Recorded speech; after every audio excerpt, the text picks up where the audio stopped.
أعوذ بالله السميع العليم من الشيطان الرجيم. بسم الله الرحمن الرحيم.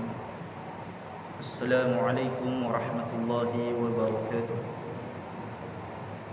إن الحمد لله نحمده ونستعينه ونهديه ونستغفره ونعوذ بالله من شرور أنفسنا ومن سيئات أعمالنا. من يهده الله فلا مضل له ومن يضلل فلا هادي له.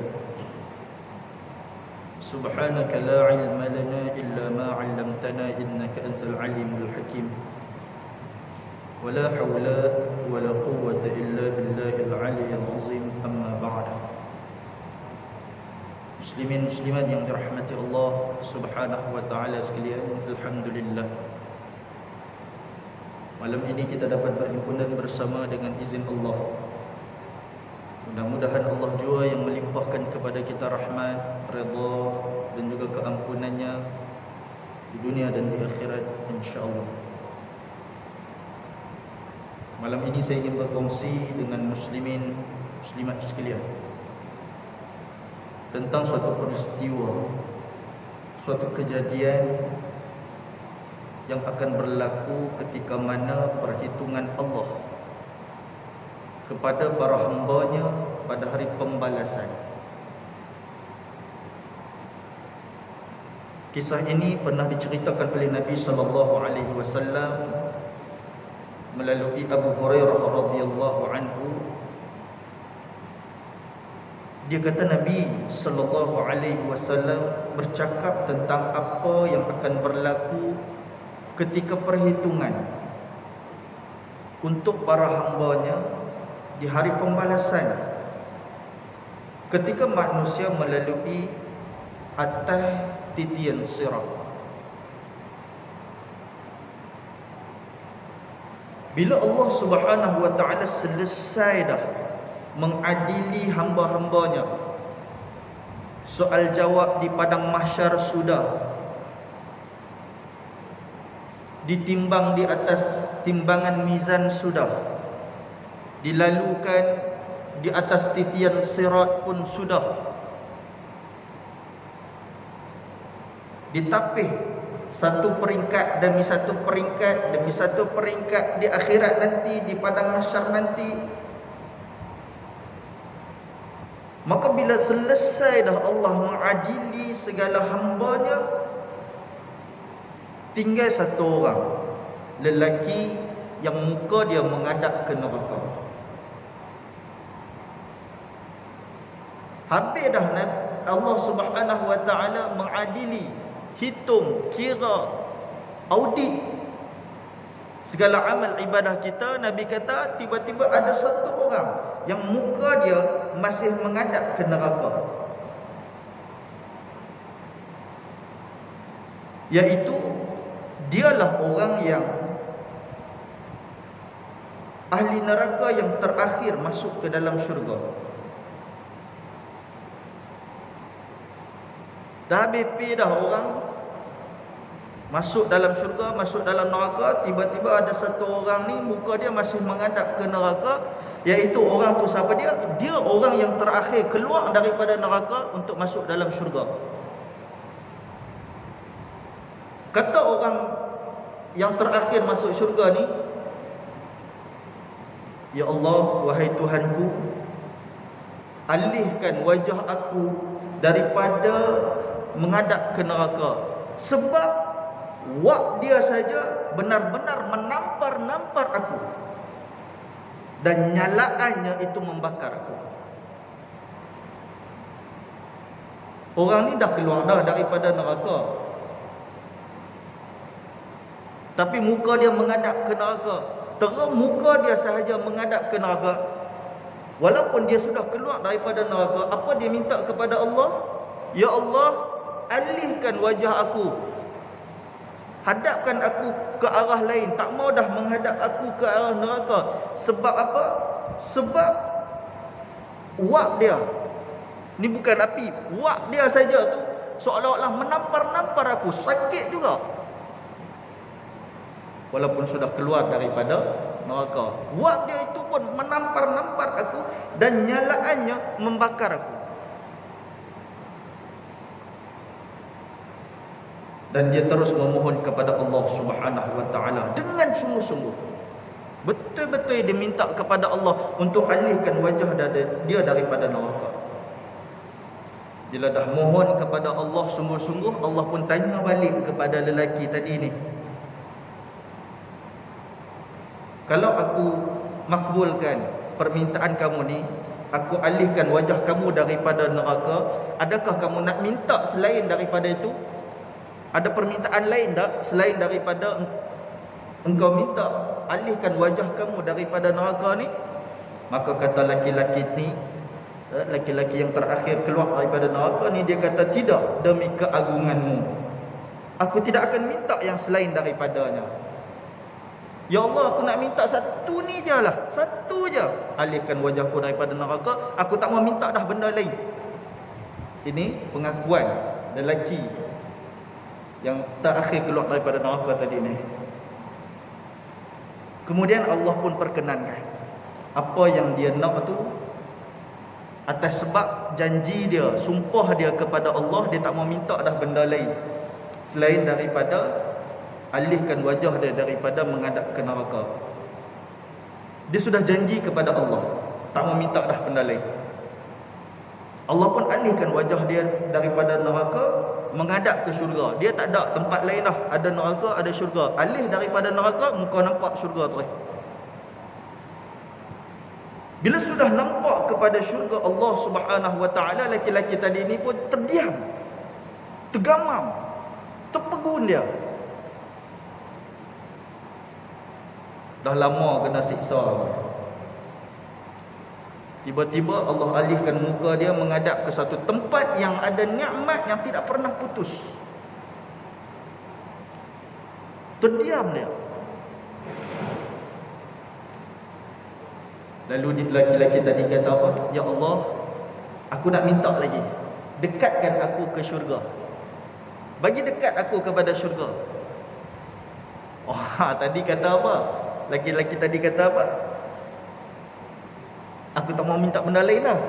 Tapi bila nampak syurga, dandan dia minta kepada Allah, ya Allah, aku nak minta satu lagi, dekatkan aku dengan syurga ni.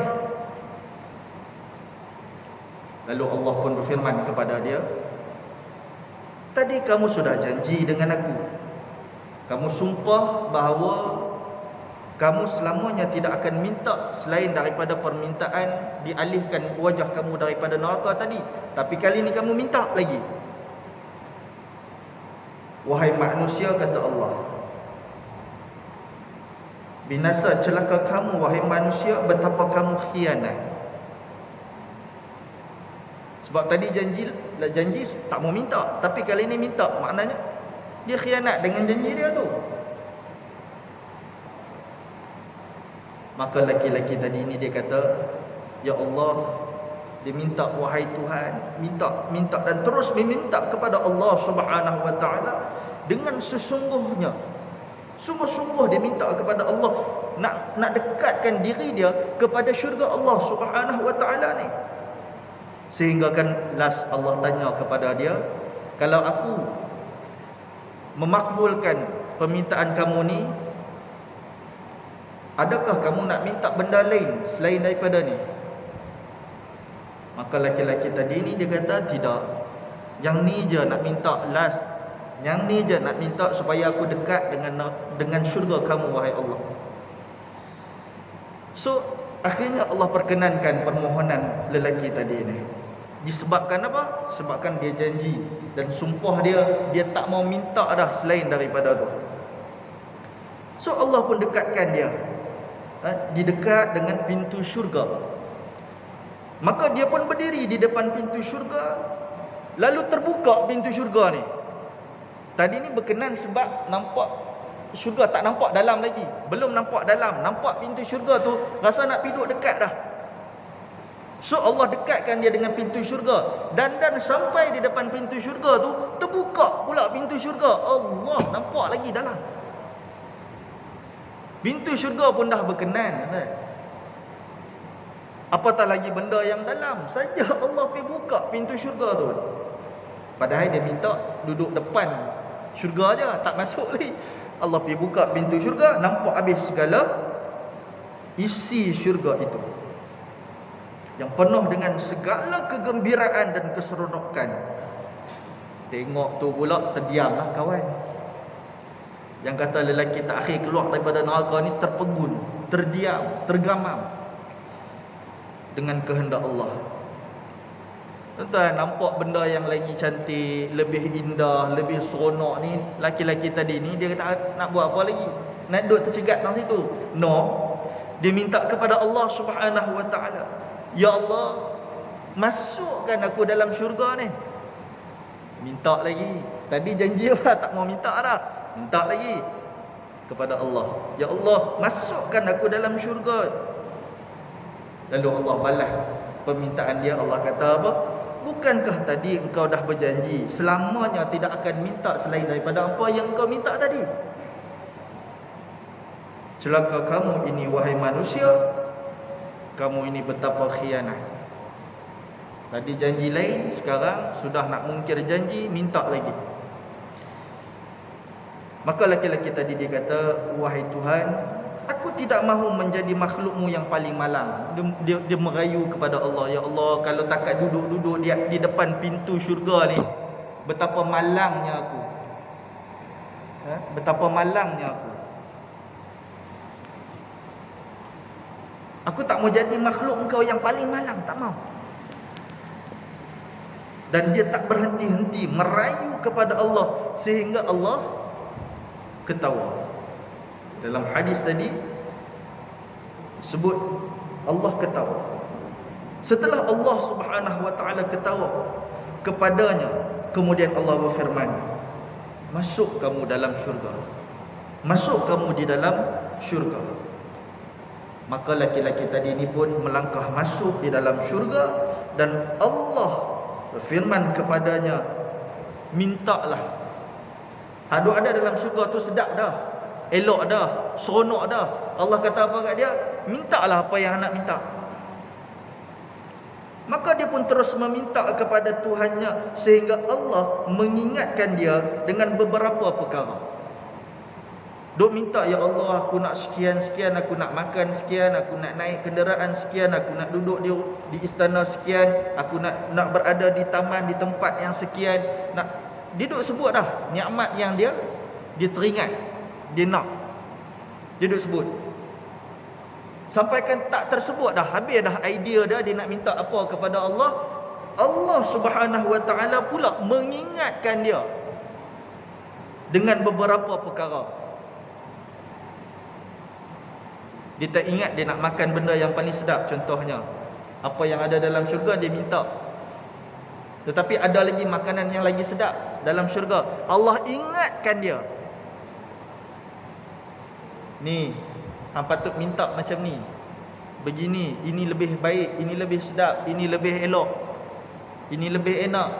Allah ingatkan dia supaya minta benda yang dia sendiri tak terminta. Maknanya apa tuan-tuan? Syurga ni lebih daripada apa yang kita fikirkan, lebih daripada apa yang kita bayangkan, lebih daripada apa yang kita pernah rasakan. Walau betapa seronok, betapa bahagianya orang atas dunia ni, tapi syurga itu jauh lebih bahagia sehingga manusia tidak terbayang kebahagiaan yang ada. Sehingga habis permintaannya, maka Allah berfirman, itulah bagi dirimu dan mereka yang seumpama dengannya. Macam tu punya Allah layan orang yang terakhir keluar daripada neraka, yang terakhir masuk di dalam syurga. Macam tu Allah punya layan. Bukan Allah biar dia dalam tu, no, Allah layan dia. Suruh dia minta, dah habis dia minta, Allah peringatkan dia lagi, Allah buat reminder kepada dia, ni barang yang hang patut minta lagi. Begitu Allah layan manusia yang masuk di dalam syurga dia. Hadis ini merupakan hadis yang sahih riwayat Al-Bukhari di dalam sahihnya, dan juga terdapat di dalam sahih Muslim. Apa pengajaran yang boleh kita dapat daripada hadis ini, tuan-tuan, puan-puan sekalian? Firstly, pertama sekali, keluasan dan kenikmatan syurga yang dikurniakan kepada ahlinya kita tak mampu nak bayang atas dunia ni. Kalau satu orang laki-laki yang tak akhir masuk dalam syurga, dia ni orang panggil mantan ahli neraka lah. Kalau kita atas dunia ni banduan penjara kan, bekas banduan penjara kan, macam mana masyarakat layan? Ada yang boleh terima, ada yang tak boleh terima. Ni bukan takat mantan banduan penjara, mantan ahli neraka. Tetapi kita lihat di dalam hadis itu bagaimana Allah cukup sayang. Apabila dia dah selesai hukuman dia di neraka, masuk dia dalam syurga, Allah tetap melayan dia dengan cukup baik. Ni yang kata Allah Maha Penyayang. Allah Maha Penyayang. So, pastilah orang yang tak masuk dalam neraka, orang yang lulus di padang mahsyarnya, lulus di timbangan mizannya, lulus di titian siratnya, pastilah dapat difahami bahawa mereka itu mendapat layanan yang lebih daripada Allah, mendapat balasan yang berlipat kali ganda daripada apa yang didapat oleh mantan ahli neraka tadi ni.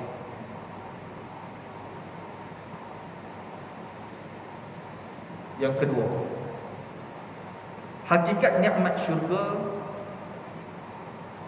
hanya boleh kita ungkap melalui ilmu Allah Subhanahu wa taala. Sebab Allah saja yang tahu apa yang ada dalam syurga, apa yang disediakan oleh Allah daripada segala sudutnya. Mereka yang Allah muliakan dengan balasan syurga daripada kalangan orang soleh akan mendapat sebagaimana yang Allah firmankan dalam surah As-Sajdah ayat 17. Kita duk baca, kita duk dengar imam baca tiap-tiap Jumaat subuh. Apa dia? Fala ta'lamu nafsum ma ukhfiya lahum min qurrati a'yun jazaa'an bima kanu ya'malun. Ayat 17. So bila tu imam baca nanti, kita sudah tahu ayat ni, kita ambil pengajaran apa yang Allah nak sampaikan. Dalam ayat itu Allah kata, maka tidak ada seorang pun yang mengetahui satu persatu persediaan yang telah dirahsiakan untuk mereka daripada segala jenis nikmat ni. Tak ada seorang pun tahu satu persatu yang Allah telah sediakan, kerana itu menjadi rahsia. Allah kata ia telah dirahsiakan untuk mereka dari segala jenis nikmat yang amat indah dipandang dan menggembirakan, sebagai balasan bagi amal-amal soleh yang mereka telah kerjakan.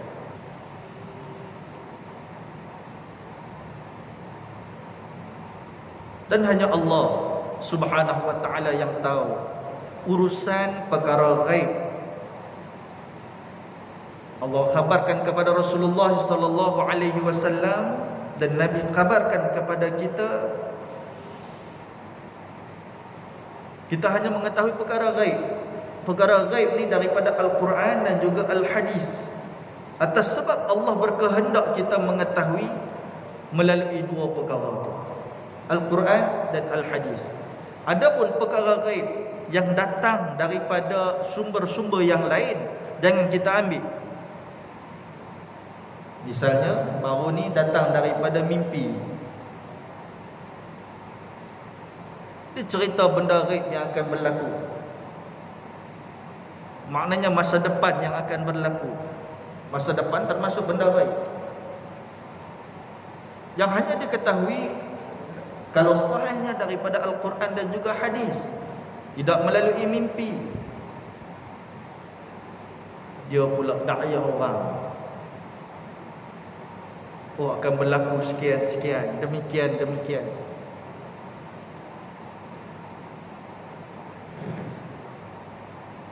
Maka tidak boleh kita ambil sumber gaib daripada mimpi, ataupun selain daripada Al-Quran dan juga Al-Hadis.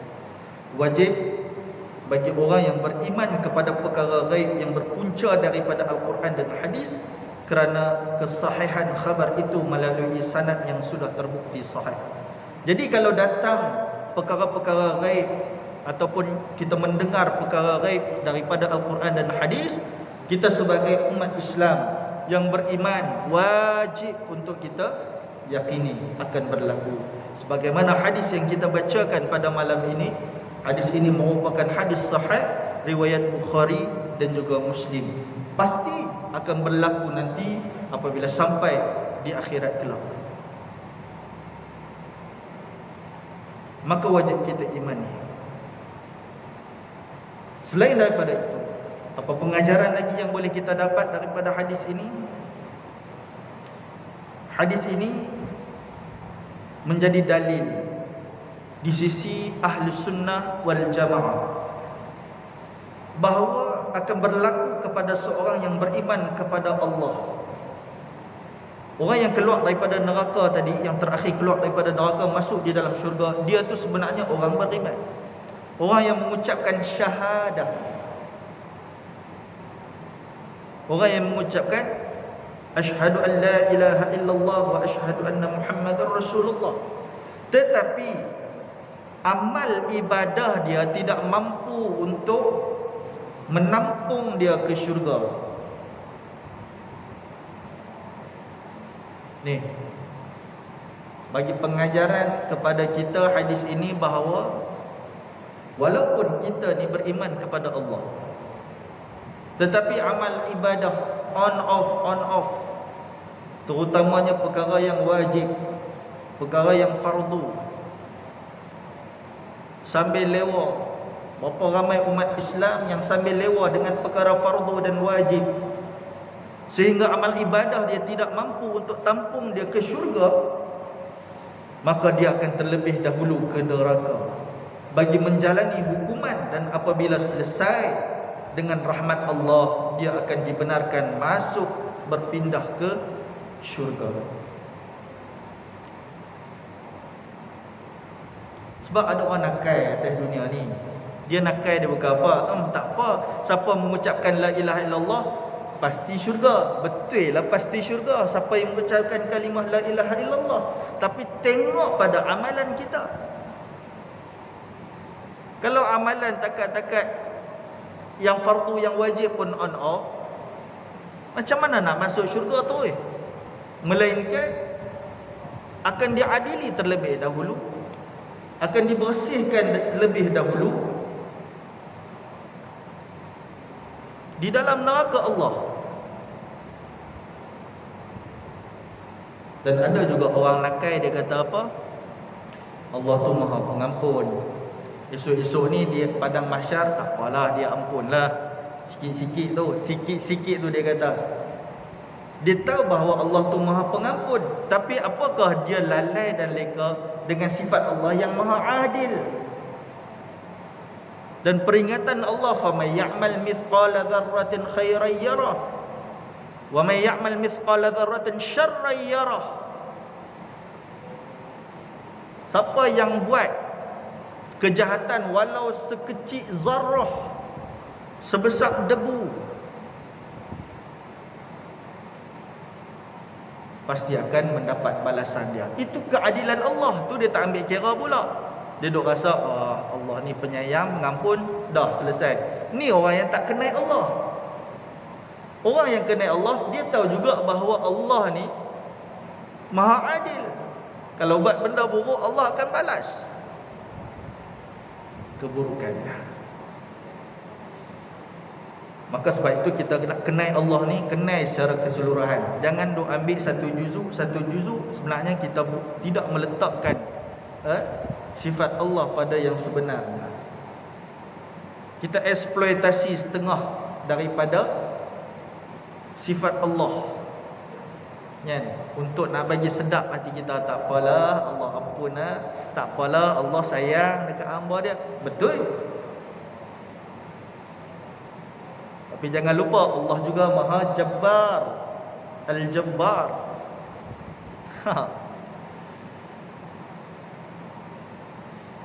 Baik, sebab itu kita kena kenal Allah ni secara keseluruhan. Bab akidah, bab kenal Allah, ma'rifatullah ni kena kenal sungguh. Nah, jangan jadi sebahagian daripada orang yang kenal Allah sebahagian, tak kenal sebahagian, lalu dia buat conclusion Allah ni begini, maka salahlah hidup dia, sebab dia tak kenal Allah yang sebenarnya. Baik, yang seterusnya, sememangnya tidak mampu menguruskan kesabaran ialah sifat kebanyakan manusia. Bukan semua, tapi kebanyakan manusia, khususnya atas kesenangan dan kesusahan yang mereka lalui.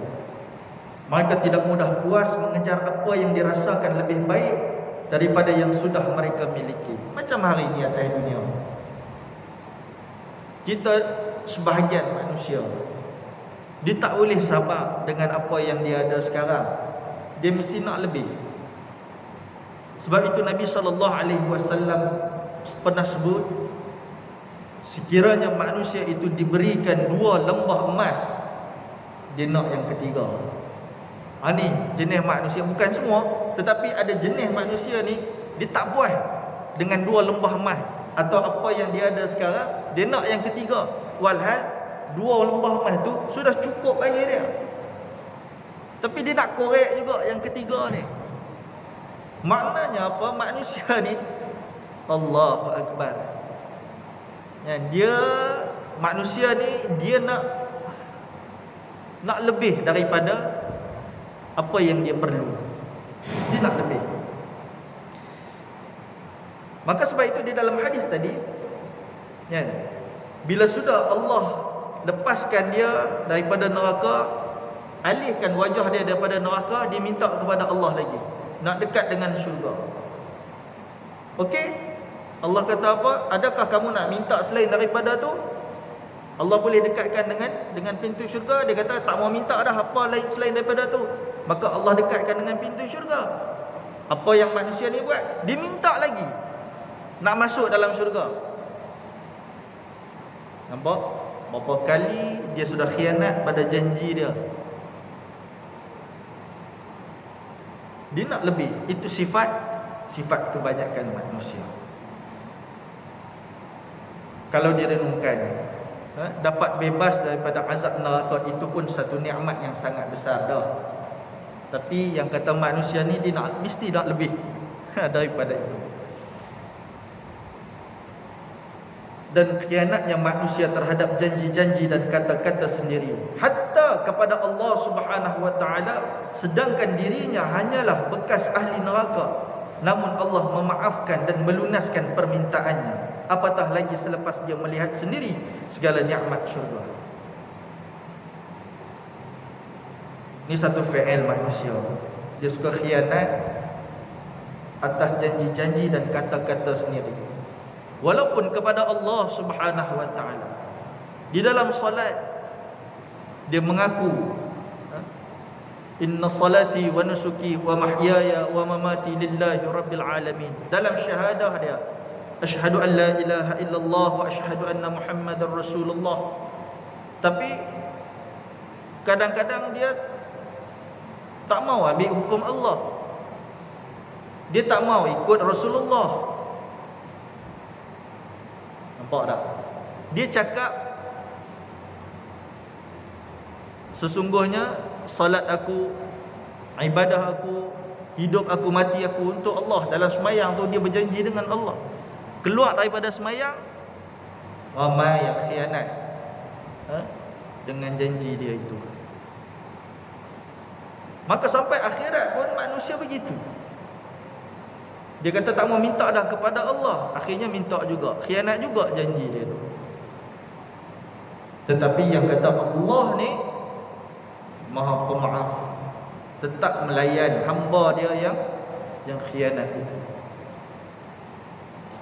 Dan Allah melunaskan permintaannya, apatah lagi selepas dia melihat sendiri segala nikmat-nikmat itu.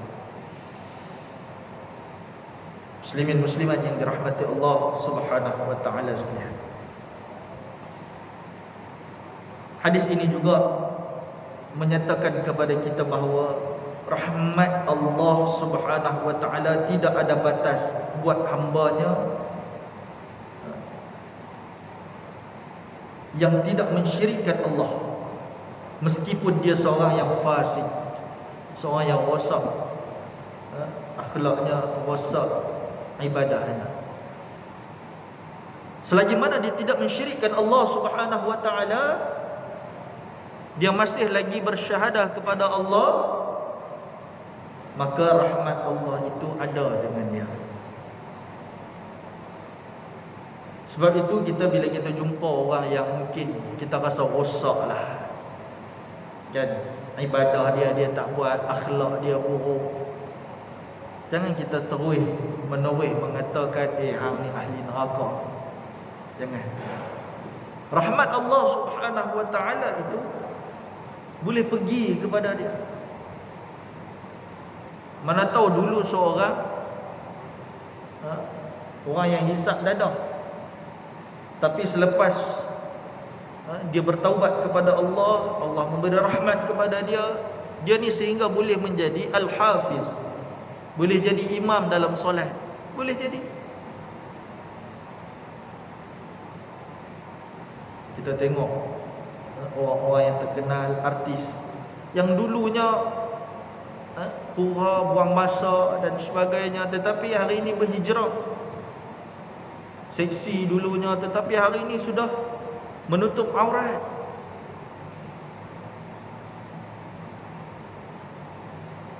Maka selagi mana dia tidak mensyirikkan Allah Subhanahu wa taala, rahmat Allah akan bersama dengan dia.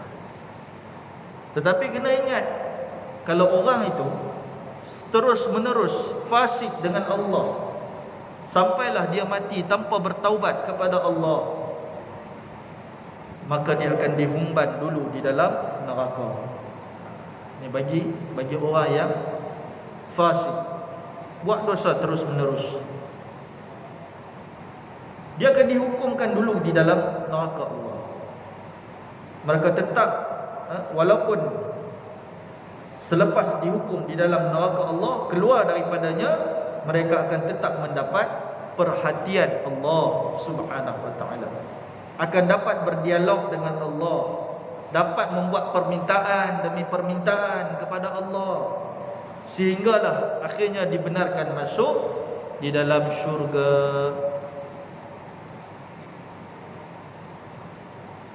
Baik tak Allah? Baiklah, baik sangat-sangat. Tetapi jangan kita ambil kesempatan kebaikan Allah itu dengan buat sesuatu yang tak elok. Kita tengok kadang-kadang perangai orang bagi pinjam, dia nak pinjam kereta kita bagi pinjam. Orang nak pinjam duit ringgit kita bagi pinjam. Orang nak minta pinjam homestay kita bagi, tak kenakan bayaran contohnya. Tapi bila pergi tengok homestay tu habis tunggang langgang, pecah dinding apa semua, kita marah dah. Orang yang buat khianat begitu, orang pinjam kereta kita ada minyak full, bagi balik kita dengan minyak langsung tak ada, dengan ada kemek merata tempat, cermin pecah, kita pun marah. Tetapi Allah Ta'ala ni, orang buat dosa dengan dia, selagi tidak mensyirikkan dia, bila keluar daripada neraka, Allah layan cukup baik. Beza dengan kita lah. Allah layan orang begitu cukup baik, mendengar permintaan dia demi permintaan, sehingga dibenarkan masuk dalam syurga. Malah bila dalam syurga tu Allah Subhanahu wa taala melunaskan segala apa yang dia nak.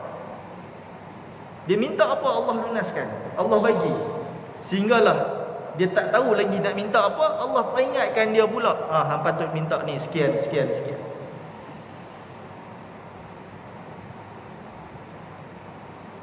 Begitu baiknya Allah Subhanahu wa taala dengan siapa yang masuk dalam syurga. Dan ada satu kata-kata,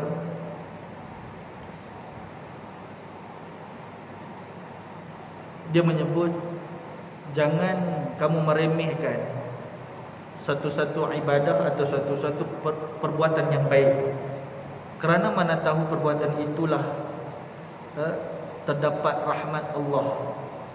Allah merahsiakan rahmatnya di dalam satu-satu ibadah yang kita tak tahu. Ibadah mana yang Allah beri rahmatnya kepada kita.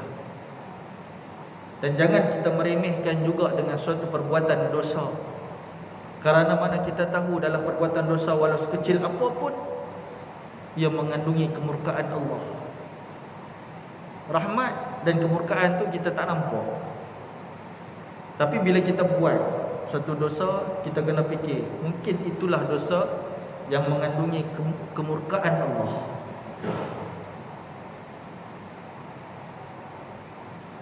Dan sehingga akhirnya kita pun slow down, kita tarik break, kita tak mau buat dosa tu.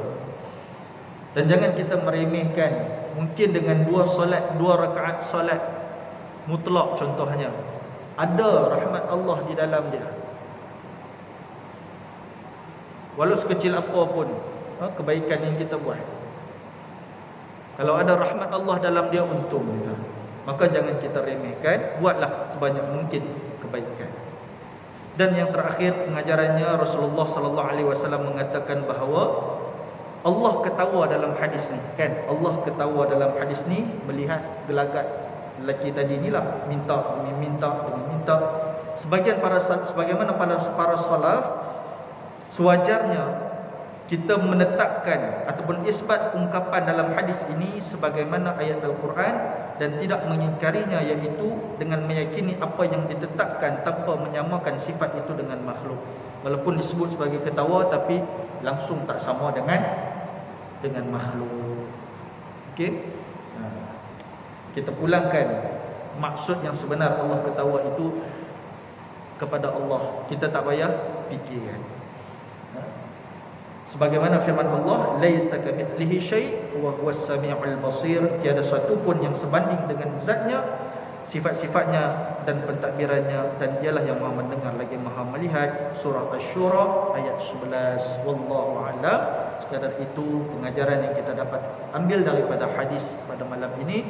Mudah-mudahan bermanfaat kepada kita. Hada wabillahi taufiq. Assalamualaikum warahmatullahi wabarakatuh.